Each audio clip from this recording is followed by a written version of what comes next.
জানেন কি পিঁপড়েরা সবসময় এক লাইনে চলে কেন? আপনি কি এমন কোনো বাল্বের কথা শুনেছেন যেটি কিনা 121 বছর ধরে জ্বলে আসছে?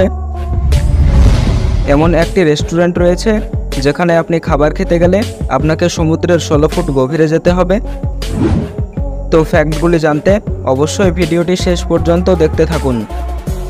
ফ্যাক্ট নাম্বার 1, ছোটবেলা থেকে আমরা জেনে এসেছি বেঁচে থাকার অপরিহার্য উপাদান অক্সিজেন আসে বৃক্ষ থেকে।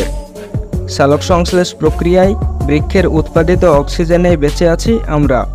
কিন্তু এবার আপনি জেনে রাখুন পৃথিবীর বায়ুমণ্ডলের অর্ধেক অক্সিজেন আসে সমুদ্র থেকে। হ্যাঁ বন্ধুরা, সমুদ্রে বসবাসকারী ক্ষুদ্র এককোষী সামুদ্রিক উদ্ভিদ ফাইটোপ্ল্যাঙ্কটনের কল্যাণে পৃথিবীর বায়ুমণ্ডলে যে পরিমাণ অক্সিজেন বিমুক্ত হচ্ছে তা মোট অক্সিজেনের অর্ধেক।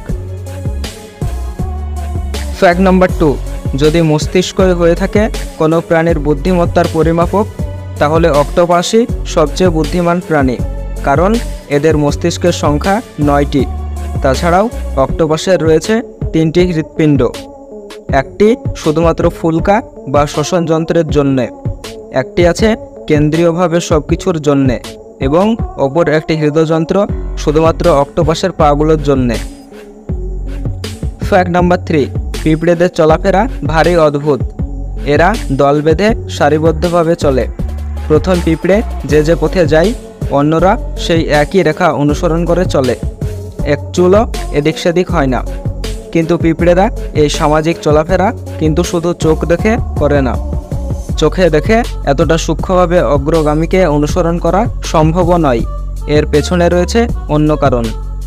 আসলে পিঁপড়েদের আছে ফেরোমন নিঃসরণের ক্ষমতা। পিঁপড়ের দলনেতা চলে সবার আগে। সে চলার সময় পথে ফেরোমন ছড়িয়ে যায়। সেই ফেরোমনের গন্ধ শুকে পেছনের পিঁপড়েটি তাকে অনুসরণ করে থাকে। ফ্যাক্ট নাম্বার 4, জেনে অবাক হবেন যে উট পাখি যখন দৌড়ায় তখন এরা ঘোড়ার থেকেও বেশি গতিতে দৌড়াতে পারে। আবার পুরুষ উট পাখিরা সিংহের মতোই গর্জন করতে পারে। উট পাখিদের একটা বোকা স্বভাব হলো এরা বিপদ দেখলে নিজের মাথা বালিতে লুকিয়ে রাখে এবং ভাবে সে যেহেতু কাউকে দেখছে না সুতরাং তাকেও কেউ দেখছে না। ফ্যাক্ট নাম্বার 5, কাকের সংখ্যা চেনা এবং গণনা প্রক্রিয়া মানুষের মতোই। কাকের এক ধরনের নাম্বার সেন্স বা সংখ্যাবোধ রয়েছে। সম্প্রতি টুবিঙ্গেন বিশ্ববিদ্যালয়ের গবেষণা বলছে কাক 1, 2, 3, 4 পর্যন্ত বুঝতে পারে। আশ্চর্য, এই প্রাণী কেবল গুনতেই পারে না, 1 থেকে 4-এর মধ্যে সংখ্যার পার্থক্যও বুঝতে পারে। তবে 4-এর পর যাই আসুক তা তাদের জন্য বেশি হয়ে যায় এবং তারা বিভ্রান্ত হয়ে যায়। তো বন্ধুরা, পরের ফ্যাক্টগুলি দেখার আগে আমাদের চ্যানেলে নতুন হলে সাবস্ক্রাইব ও ফেসবুকে ফলো করে আমাদের পাশেই থাকুন। ফ্যাক্ট নাম্বার 6, বর্তমান দিনে ইলেকট্রিক বাল্বের জীবনকাল কয়েক মাস থেকে কয়েক বছর হয়ে থাকে। তারপর হয় সেগুলি ঠিকমতো কাজ করে না আর না হলে খারাপ হয়ে যায়। কিন্তু এই পৃথিবীর কোনো কোনো প্রান্তে এমন কিছু বাল্ব রয়েছে যেগুলি দশকের পর দশক ধরে আলোকিত করে আসছে ঘরকে। সম্প্রতি এরকমই একটি বাল্বের কথা প্রকাশ্যে এসেছে, যে বাল্ব 100 বছর ধরে আলো দিয়ে আসছে। আমেরিকার ক্যালিফোর্নিয়ায় রয়েছে লিভারমোর দমকল কেন্দ্র। সেখানে লাগানো একটি বাল্বের নাম উঠেছে গিনেস বুক অফ ওয়ার্ল্ড রেকর্ডে। 1899 থেকে 1900 সালের মধ্যে তৈরি হয়েছিল সেই বাল্ব। ওহিওয় অবস্থিত শেলবি ইলেকট্রিক নামের এক সংস্থা এই বাল্ব তৈরি করেছিল।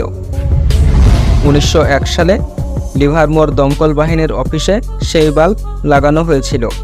তখন থেকে এখনও জ্বলছে ওই বাল্ব। প্রায় 123 বছর ধরে পরিষেবা দিচ্ছে ওই বাল্বটি। ফ্যাক্ট নাম্বার 7, আপনি শুনে অবাক হতে বাধ্য হবেন যে চীনের একটি প্রদেশে মোবাইলে আসক্তদের জন্য রয়েছে আলাদা করে একটি রাস্তা, যাদের জন্য মোবাইলে সব কিছু, আশেপাশে কী চলছে তা নিয়ে যাদের কোনো মাথা ব্যথা নেই তাদের জন্যই বানানো হয়েছে এই রাস্তাটি। ফ্যাক্ট নাম্বার 8, সম্প্রতি যুক্তরাষ্ট্রের প্রকাশিত একটি গবেষণা অনুযায়ী চা মৃত্যু ঝুঁকি কমাতে সাহায্য করে। যারা দিনে 2 বা 3 কাপ চা পান করেন জিনগতভাবে তাদের মৃত্যুর ঝুঁকি অন্যদের তুলনায় 9 থেকে 13% কম। এমনকি কম বেশি দুধ চিনি মেশালেও কিংবা যে কোনো তাপমাত্রায় পান করলেও চায়ের গুণাগুণের কোনো পরিবর্তন হয় না। ফ্যাক্ট নাম্বার 9, ইনি হচ্ছেন অ্যান্টনি মোসেস। এই ব্যক্তিকে বলতে পারেন গাছ লাগানোর পাগল। ইনি একদিনে 23,060টি গাছ লাগিয়ে ওয়ার্ল্ড রেকর্ড করেন। ইনি হলেন কানাডার অধিবাসী। এই কীর্তিটি তিনি 17 জুলাই 2021 করেছিলেন। এখনও পর্যন্ত তিনি গাছ লাগিয়ে যাচ্ছেন। ফ্যাক্ট নাম্বার 10, এটি হচ্ছে ইথা রেস্টুরেন্ট, যেটি কিনা কনরাড মালদ্বীপে অবস্থিত। রেস্টুরেন্টটির খাবার খেতে গেলে আপনাকে যেতে হবে সমুদ্রের 16 ফিট গভীরে। এই ইথা রেস্টুরেন্টের খাবার অন্য সব ফিউশন রেস্টুরেন্টের মতোই, তবে একটি মজার ব্যাপার হলো এখানে খাবার খেতে খেতে অতিথিরা উপভোগ করতে পারবে সাগরের অতলে ভেসে বেড়ানো মাছের ঝাঁক দেখার মতো অসাধারণ দৃশ্য, এবং এখানে আপনি ভালো সার্ভিসও পাবেন। পানির নিচে খাবার খাওয়ার দারুণ এই অভিজ্ঞতা নেওয়ার সুযোগ করে দেয় এটি এখন পৃথিবীর সবচেয়ে অদ্ভুত রেস্টুরেন্টগুলোর তালিকায় নাম লিখিয়েছে। তো আপনি কি এই রেস্টুরেন্টে কখনো যেতে চান? অবশ্যই কমেন্টে জানাবেন। তো আজকের ভিডিওটি এই পর্যন্তই। দেখা হচ্ছে আবার পরের কোনো ভিডিওতে। ধন্যবাদ সকলকেই।